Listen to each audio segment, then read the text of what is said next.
Hello friends. तो कैसे हैं आप सभी लोग। तो आइए शुरू करते हैं अपना नेक्स्ट टॉपिक, और वो टॉपिक है टाइप्स ऑफ केमिकल रिएक्शन। तो शुरू करने से पहले आप लोगों से एक रिक्वेस्ट है कि अगर अच्छा लग रहा है तो प्लीज़ लाइक करके हमें मोटिवेट करते रहिए, और जैसा भी लग रहा है आप अपने कमेंट सेक्शन में ज़रूर बताइए, और अगर कुछ इम्प्रूवमेंट की ज़रूरत है तो वो भी बताइए। तो आइए इसी के साथ अपना टॉपिक कंटिन्यू करते हैं।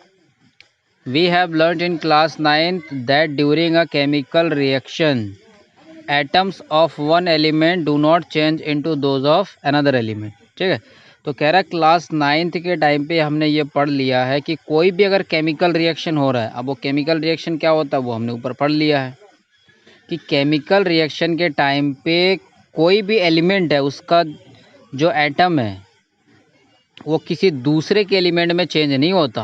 ठीक है, यानी कि जैसे कार्बन ऑक्सीजन में कन्वर्ट नहीं होगा, या फिर ऑक्सीजन हाइड्रोजन में कन्वर्ट नहीं होगा। ठीक है, not do atoms disappear from the mixture और अपीयर फ्रॉम एल्सवेयर। तो कह रहा है ना ही उसमें से कोई एटम गायब हो जाता है, ना ही कोई नया एटम उसमें बनता है। सिर्फ क्या होता है, चीज़ें एक जगह से दूसरी जगह चली जाती है। क्लियर हुआ? कहने का मतलब यही है सिंपल सा, रिएक्शन के टाइम पे कोई नया एलिमेंट कहने का मतलब है हमारे पास जो पीरियोडिक टेबल में एलिमेंट है ना, एलिमेंट जो हाइड्रोजन, हीलियम, लिथियम, बेरिलियम जो भी है, कार्बन, ऑक्सीजन, ये सब। तो ये नया कुछ नहीं बनता, ये इन्हीं एटम का ही अटैचमेंट हो जाता है इधर से उधर। तो वो जो कंपाउंड होता है, कंपाउंड नया बनता है। ठीक है ना, एलिमेंट कभी नया नहीं बनता। कंपाउंड मतलब वो जो आपस में ग्रुप होके रहता है। ठीक है, actually chemical reactions involve the breaking and making of bonds between atoms to produce new substance। Clear हुआ? तो कह रहा है जो केमिकल रिएक्शन होता है, एक्चुअली में केमिकल रिएक्शन में क्या होता है, एक चीज़ किसी के साथ बॉन्ड बनाया हुआ है तो उसका बॉन्ड टूट के किसी दूसरे के साथ जुड़ जाता है, बस यही है केमिकल रिएक्शन। क्लियर हुआ? अब ये देखिए, बॉन्ड का मतलब क्या है, बॉन्ड मतलब एक अट्रैक्शन है। ठीक है, जैसे दो एलिमेंट है, दो एटम है, उसके बीच का अट्रैक्शन। वो अट्रैक्शन कभी सपोज कीजिए कार्बन के साथ ऑक्सीजन है, अब यही ऑक्सीजन का कभी टूट के किसके साथ चला गया, वो हाइड्रोजन के साथ चला गया। ठीक है, तो ये जो अट्रैक्शन है, इसी अट्रैक्शन को हम क्या बोलते हैं, बॉन्ड बोलते हैं। अब उस बॉन्ड को हम लाइन के थ्रू दिखाते हैं। ठीक है, अब कह रहा है ये जो बॉन्ड है इसके बारे में आप आगे चैप्टर में पढ़ेंगे 3 और 4 में। तो देखिए, सबसे पहला जो हमारे पास टाइप्स ऑफ रिएक्शन है वो है कॉम्बिनेशन रिएक्शन। क्या है? कॉम्बिनेशन। तो कॉम्बिनेशन से क्लियर हो रहा होगा वर्ड से ही, कॉम्बिनेशन मीन्स कंबाइन होना। और कंबाइन कब होता है, जब छोटी छोटी चीज़ें आपस में मिलेगा तो कंबाइन होगा। क्लियर हुआ? तो कॉम्बिनेशन मीन्स कंबाइन से याद रखना कॉम्बिनेशन। तो यहाँ पे कंबाइन होगा मतलब कि जुड़ेगा। तो यहाँ पे एक एग्जांपल देखिए तो आपको तुरंत समझ में आ रहा होगा। देखिए, CaO और H2O आपस में जुड़ गया और जुड़ के एक बड़ा मॉलिक्यूल बना दिया। क्लियर हुआ? देखिए ध्यान से देखिए, ये एक छोटा, ये एक छोटा, दोनों आपस में मिलके बना दिया बड़ा। ठीक है, तो कंबाइन हो गया। तो ये क्या कहलाता है? Combination reaction. तो CaO, इसका क्या नाम है? Calcium oxide. और कैल्शियम ऑक्साइड इसको शॉर्ट में बोलते हैं क्विक लाइम। इसका जो कॉमन नेम वो क्या है? Quick lime. इसी तरीके से इसको बोलेंगे कैल्शियम हाइड्रोक्साइड। अब हाइड्रोक्साइड है तो इसका नाम क्या हो गया? Slagged lime. क्लियर हुआ? तो अब यहाँ पे देखिए थोड़ा सा एक बात है कि आखिर में जो Ca है उसके साथ O क्यों लगा, O2 क्यों नहीं लगा? ठीक है, तो देखिए समझिए थोड़ा सा। तो यहाँ से आपको कुछ बातें याद रखनी पड़ेगी। वो ये है कि जो कैल्शियम है, कैल्शियम के ऊपर होता है 2+ चार्ज। क्लियर हुआ? फिर इस तरीके से ऑक्सीजन के ऊपर होता है 2 नेगेटिव चार्ज। अब ये चार्ज क्या है? चार्ज एक वो प्रॉपर्टी है कि कोई भी जो एलिमेंट है वो इलेक्ट्रॉन देगा कि इलेक्ट्रॉन लेगा, इस प्रॉपर्टी को बोलते हैं चार्ज। तो कैल्शियम क्या कर सकता है? 2 इलेक्ट्रॉन दे सकता है। तो इलेक्ट्रॉन 2 दे देगा मतलब नेगेटिव चला जाएगा, यानी इसके पास क्या आ जाएगा? 2 पॉजिटिव चार्ज। क्लियर हुआ? तो इसी तरीके से ऑक्सीजन की प्रॉपर्टी होती है इलेक्ट्रॉन लेना, और कितना लेना? 2 इलेक्ट्रॉन लेना। ठीक है, तो ये हो गया 2 नेगेटिव। अब देखिए, इसको 2 देना है और इसको 2 इलेक्ट्रॉन लेना है। ठीक है, एक ही एटम को 2 इलेक्ट्रॉन देना है और एक ही एटम को 2 इलेक्ट्रॉन लेना है, तो क्या करेगा, तो ये आपस में आके चिपक जाएगा। क्यों, क्योंकि यहाँ देखिए प्लस चार्ज माइनस चार्ज क्या करेगा, एक दूसरे को अट्रैक्ट करेगा। क्लियर हुआ, यानी ये अपना इलेक्ट्रॉन क्या करेगा, ये कैल्शियम ऑक्सीजन को इलेक्ट्रॉन दे दिया, तो इसके ऊपर प्लस चार्ज आ गया, इसके ऊपर माइनस चार्ज आ गया। अब प्लस माइनस में अट्रैक्शन होगा तो दोनों आपस में चिपक जाएगा। चिपकने के बाद क्या बन जाएगा, CaO।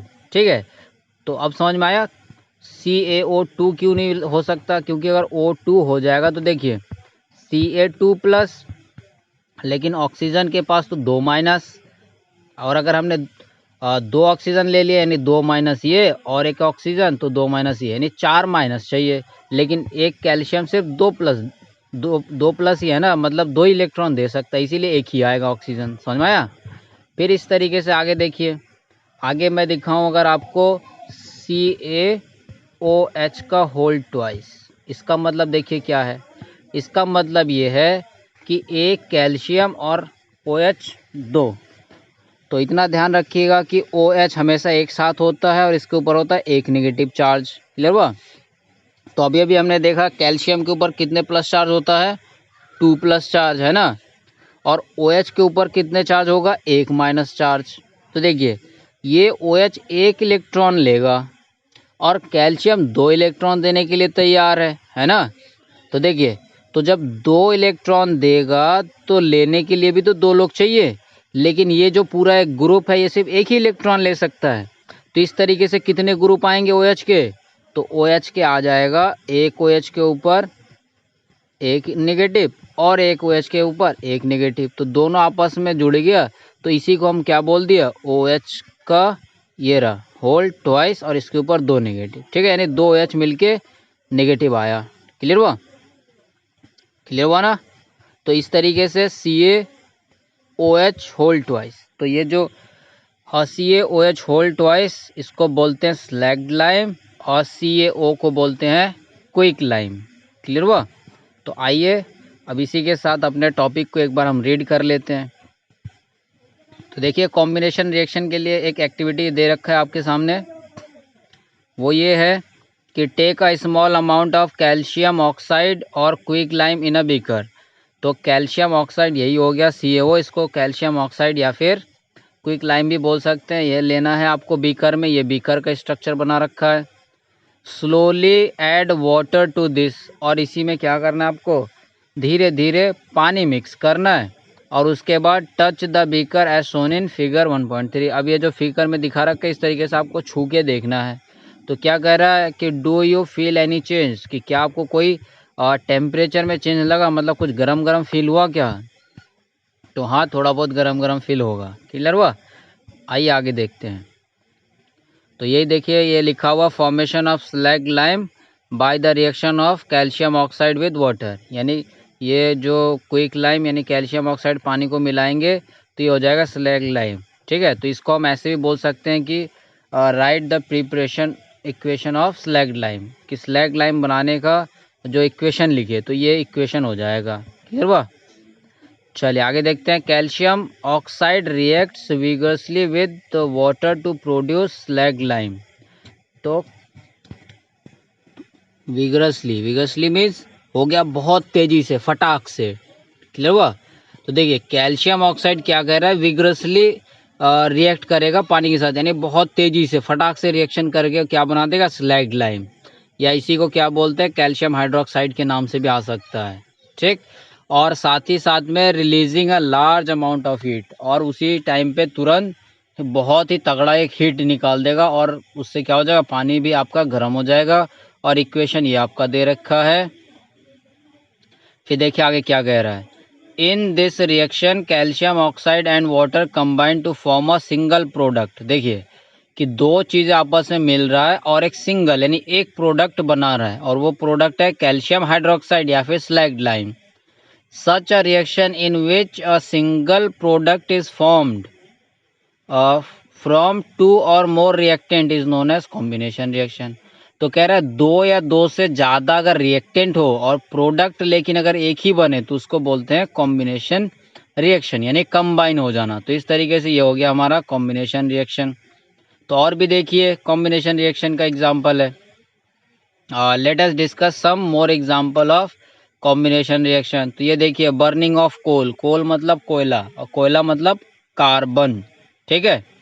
तो ये देखिए कार्बन को अगर जलाएंगे, जलाना मतलब हमेशा उसके साथ क्या जुड़ जाएगा, O2। कहीं पे भी अगर जलाने की बात आ रही है तो कहीं ना कहीं हमें उसमें ऑक्सीजन ऐड कराना है, ठीक है, ध्यान रखिएगा। कहीं किसी भी चीज़ को अगर जला रहे हैं मतलब उसमें ऑक्सीजन ऐड कराना है। तो कार्बन यानी कोल में हमने क्या ऐड करा दिया, O2, तो ये क्या बना दिया, CO2, ठीक है। कार्बन सॉलिड फॉर्म में, ऑक्सीजन गैस फॉर्म में और CO2 भी गैस फॉर्म में। यानी कोयले को अगर आप जलाएंगे तो क्या निकलेगा, CO2 गैस निकलेगा।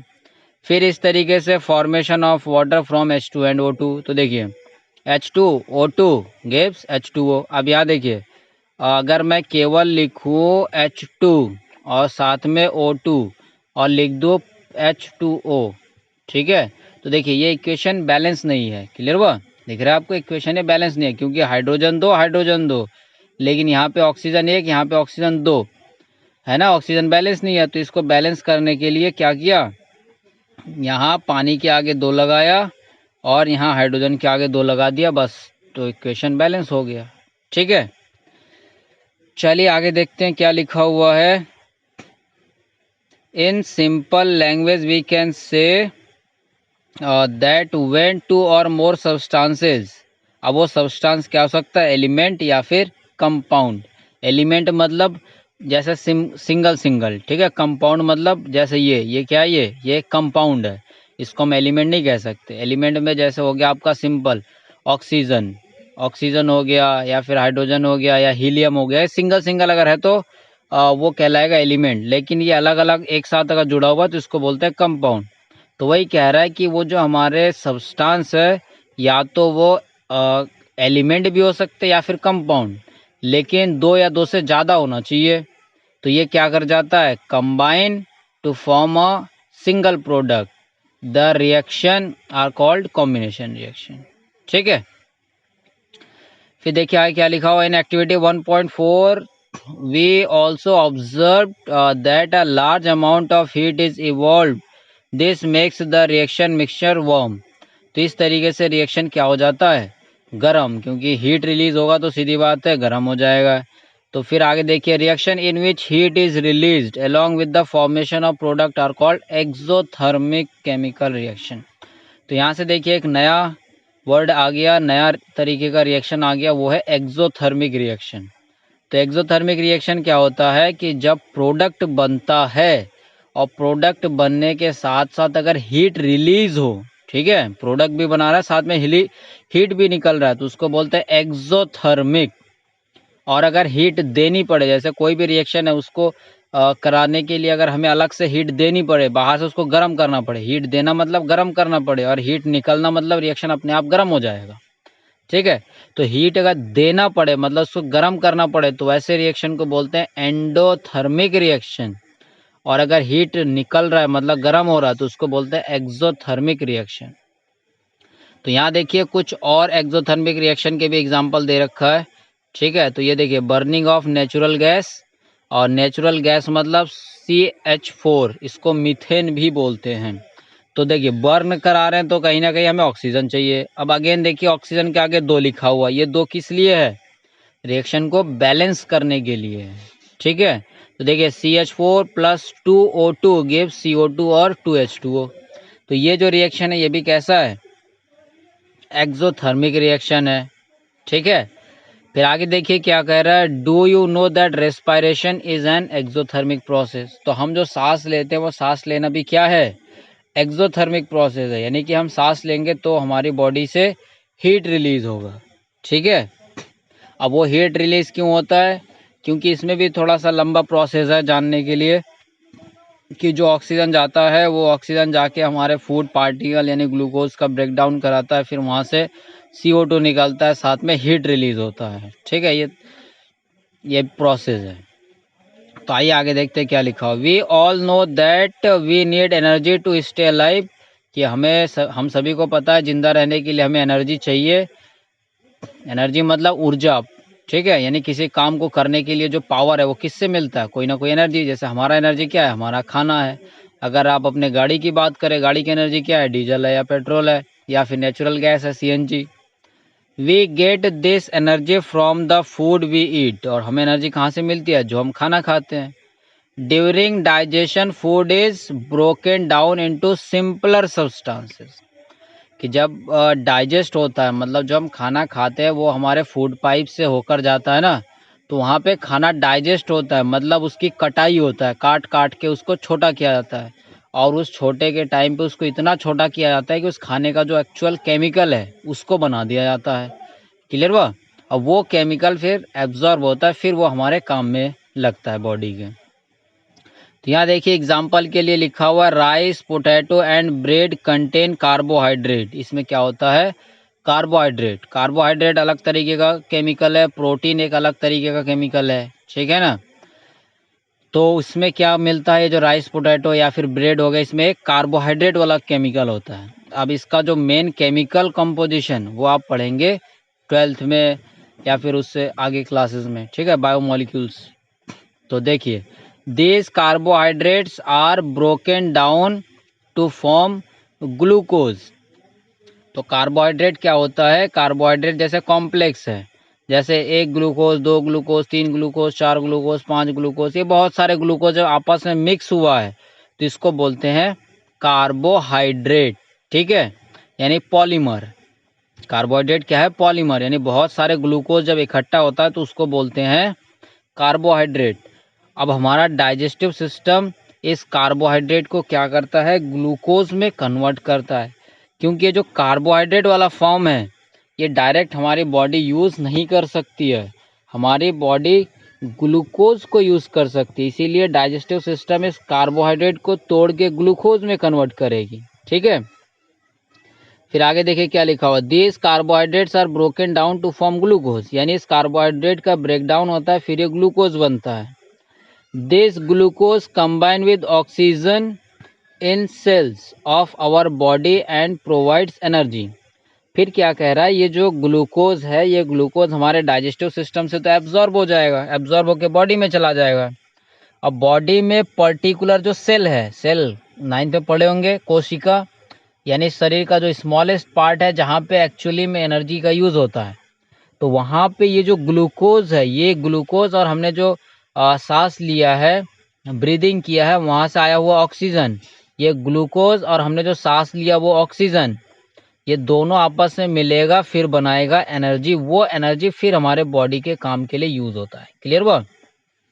यानी एनर्जी बनाने के लिए ग्लूकोज भी चाहिए, ऑक्सीजन भी चाहिए, अगर इन दोनों में से कोई सा भी नहीं होगा तो एनर्जी नहीं बनेगा, ठीक है। यानी अगर आप अपना नाक बंद कर ले तब भी आपका जान जा सकता है, या फिर आप खाना खाना छोड़ दे तब भी आपकी जान जा सकती है, लेकिन खाना आपकी बॉडी में स्टोर रहता है, इसीलिए अगर आप थोड़े टाइम तक खाना नहीं खाएंगे तो कोई फ़र्क नहीं पड़ेगा, लेकिन ऑक्सीजन बॉडी में स्टोर नहीं होता, इसीलिए हमें हर वक्त ऑक्सीजन लेने की ज़रूरत पड़ती है। क्लियर हुआ। The special name of this reaction is respiration, यानी ये जो प्रोसेस है, इस प्रोसेस या इस रिएक्शन का नाम क्या दे दिया, रेस्पायरेशन। तो ये देखिए इसके बारे में आप कहाँ पढ़ेंगे, चैप्टर 6 में पढ़ेंगे ज़्यादा। तो यहाँ पे देखिए उसका एक रिएक्शन दे दिया, ये हो गया C6H12O6, ठीक है, यानी 6 कार्बन, 12 हाइड्रोजन और 6 ऑक्सीजन, ये जो कॉम्बिनेशन होता है इस कॉम्बिनेशन को बोलते हैं ग्लूकोज। अब इस ग्लूकोज ने रिएक्शन कर लिया 6 ऑक्सीजन के साथ, तो ये क्या बना देगा, 6 बना देगा कार्बन डाइऑक्साइड और 6 बना देगा पानी, और उसमें निकल जाएगा एनर्जी। तो ये कार्बन डाइऑक्साइड फिर हमारे नाक के थ्रू बाहर आ जाता है, तो यही वो कार्बन डाइऑक्साइड है जिसको हम बोलते हैं कि सांस में हम ऑक्सीजन लेते हैं अंदर की तरफ और छोड़ते हैं कार्बन डाइऑक्साइड, तो ये वही कार्बन डाइऑक्साइड है जो हम छोड़ते हैं। क्लियर हुआ। और ये एनर्जी बॉडी के काम के लिए यूज़ हो जाएगा।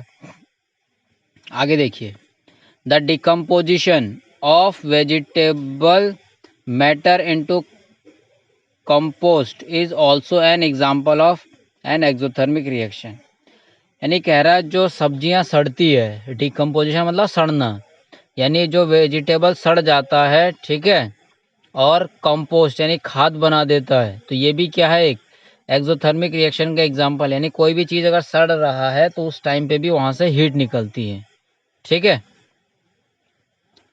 चलिए आइए आगे देखते हैं।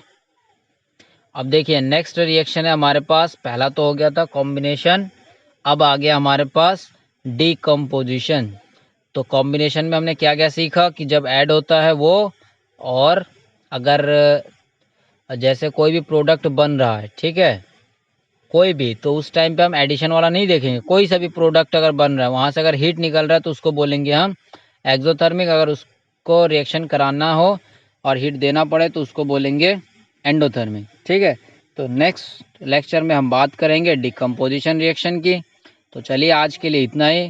तो अगेन आपसे एक रिक्वेस्ट है कि अच्छा लग रहा हो तो लाइक कीजिए, और अगर कोई इम्प्रूवमेंट आप चाहते हैं तो कमेंट सेक्शन में ज़रूर बताइए, और कैसा लग रहा है वो भी बताइए।